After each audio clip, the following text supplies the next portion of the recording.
Greetings, friends. Let's consider the subject of moving far away for a better life. And I can say from the outset that I was involved in other countries, especially in Ghana, and I'm still involved there. And eventually I'd like to tell you the full story, but it's not over yet. But basically, I'm rooted in Canada. This is my home. I'm always going to be Canadian. I always plan to live here. It's one thing if you want to spend some months in another country, but if you want to pack up and actually move to another country, I don't even think I could do that at this point in my life. I would like to remain in Canada. As bad as Canada is, this is my home. This is who I am.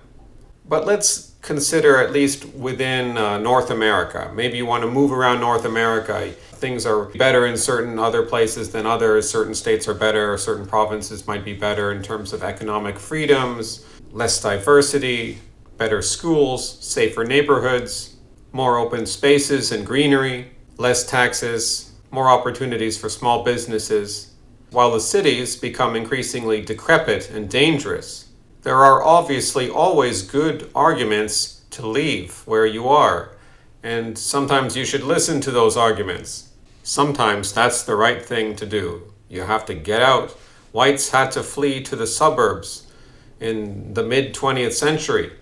They had to escape rising crime. I guess it worked out all right, but it didn't work out 100% all right. Things were never 100% okay, but we made it through that. But it's not necessarily a great thing that we were kicked out of the cities. That's kind of sad. There have been long-term consequences for that. So I'm just laying this out to say, obviously, sometimes you gotta go, you gotta leave. And my own neighborhood, I'll talk about later on in this video, it's not where I'd want to stay. But I do feel a connection at least to Southern Ontario. I'd want to be not too far from where I grew up. I'm just identifying a problem I see in discourse where people are too ready to leave. It's like we're always on the run. You can't always be fleeing. You can't always be escaping. Sometimes you have to stand your ground. Sometimes you have to build for the future where you are, despite all the circumstances around you. As Oswald Spengler notes, the Germanics on the continent of Europe always looked at their Anglo cousins as too willing to go it alone, too individualistic. Pursuing new horizons could be said to be part of the Anglo-Saxon spirit. It's also part of the Viking spirit. The Germans on the continent remained a much more communal people, and the individualistic spirit which developed in England reached its full fruition in America. There was always plenty of space and economic opportunity in America, so people readily moved. Of course, many families settled in areas and remained there for many generations. But I don't think it's an exaggeration for me to say that there has always been an element of rootlessness in America and Canada. During COVID, I remember an interaction with a man who was from Belarus, but had been living in Canada for some years. I'm not sure how many years, maybe many years. And he said, upon reflection of how bad things had gotten in Canada, especially during these COVID years, that he was contemplating going back to Belarus. It was kind of like he had a good option, almost a relief to him. I can go back to Belarus, his home. That kind of is his home. It's in the way he's speaking of it, he's showing that that is kind of his true home. And my reaction at the time, though I didn't express it to him, because that would be rude, was to think, well, Canada is just a matter of convenience for you. Canada is just good when it's convenient. I think that's how it is for many people in Canada today. I don't even necessarily blame them, but this is not a good situation to be in. Well, I could blame them, but what would be the point of that? It's not good is what I'm pointing out. No nation can sustain this. Where do you want your home to be? Just anywhere that's all right for a while until you move again? I remember being friends with a kid when I was around junior school, middle school years. I was good friends with him, and his parents flipped houses many times. They must have moved 5 or 6 times during the years that I knew him. I always found it very odd because For me, I grew up rooted in one house for many years. It was sad when that house eventually had to be sold, but I grew up around that house in that neighborhood, and the concept of just flipping your house for money to me seemed kind of improper and sad. But I guess you can make money from it. And I mean, they remained in the city, so that's not the same thing as packing up and going to an entirely new place. But it's a similar theme. And of course, I understand that we move through different properties, especially when we're younger, as we work our way up. I understand that's the natural process that many people have to go through. But is that really an ideal state to remain in? No, I don't think it is ideal at all. It is rootless. I have ancestors that came to Toronto for the first time in the 1830s, and they remained here. My mother's side of the family is Latvian immigrants, but my point is to say that I at least have some family history here, which gives meaning in the sense of a connection to something beyond myself. The place where I have lived the majority of my life has family history going back almost 200 years.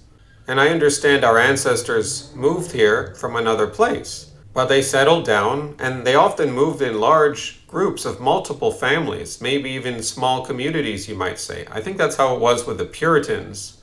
If I understand them correctly, they were fairly communal, and large numbers of families came over. That's not quite the same as one individual family relocating to a completely different state without any chain migration. The point is, chain migration, and the immigrants have figured that out. They actually do bring over their communities. That mitigates the rootlessness of place if you maintain a rooted tribe physically together. The Germans figured that out over their history because they didn't have any clear geographic boundaries, just like Poland didn't really have the same thing. They put an emphasis on the tribe or the nation as opposed to any like specific geographic boundaries, because they knew those things could shift with war fairly easily. It tends to be necessary to have a long tradition rooted in physical places, unless you want to be like a nomadic Mongol empire, and those people are barbarians. So I want to be civilized, so we need multiple family generations in one place. That's the historical norm. That's what's healthy for the average person. That's what we need. We don't need constant moving around the continent. But I understand you have to flee certain places because of diversity, terrible taxation policies, but it's not something to celebrate. It's not something to be taken lightly. And I'm not saying that I have any better identity because I've stayed in the current neighborhood I'm in for more than 10 years. I don't have any connection to this neighborhood at all. That's the irony, because I'm part of a community at a church. That is the meaningful community in my life. But the church itself is located downtown. Few members of the congregation live within walking distance of the church. Most of us come from various parts of the city via transit or automobile, and some of us probably come from well outside the city. This is good that we have a community, but is this a historical norm for an Orthodox church? Is this a sustainable pattern? Maybe it is. I mean, the automobile is not that old, and they're trying to get rid of automobiles in the future, so we'll see what happens. The irony is that my own neighborhood where I live, I don't know anyone. I'm completely anonymous. And multiculturalism means that things don't improve. The Sikhs, the Asians, the Portuguese around here are just as alien to me now in 2025 as they were in 2014 when I moved into this place. And I'm not referring to any specific people, I'm just speaking in general terms. And I couldn't name my neighbors if you asked me to, because I genuinely don't know who they are on either side of me. And that's not good. I know that's not good. That's very bad. And eventually I would like to change my neighborhood. But I would like to live ideally within southern Ontario, maybe not too far from the city, but yes, I would kind of like to escape the city. Would I move to a different province? No, I wouldn't want to do that. I wouldn't want to move permanently. I mean, it's one thing if you travel somewhere and you really like a place and you get integrated with there over time. Okay, that's one thing. But if you're out of a really bad situation where you're feeling crushed by the government and the diversity and having to flee to a place that you haven't even really visited or gotten to know that well, I'm not sure if maybe you will integrate that well into. Maybe you will, maybe you won't. Either way, if it works out or not, that means that you're on the run, you're fleeing, and much of the previous civilization is now going to decay even faster. Are we trying to build up a civilization here, or are we trying to just run out into the hinterland? I'm certainly not moving further north. Canada is far enough north already. I like the idea of being in the countryside, not too far from a town where you can get all your groceries and electronics store or whatever you need. That would be kind of idyllic. However, when you start up again in a totally new place, it just means all your previous family and friend connections have been severed, largely severed. Not completely severed, but you're probably not going to hang out with those people ever again. Part of our rootlessness, I think, is a symptom of the Industrial Revolution. Once we stopped being farmers, we lost our connection to the soil. In industry, we could labor wherever a factory is set up. This was completely different from the multi-generational farm.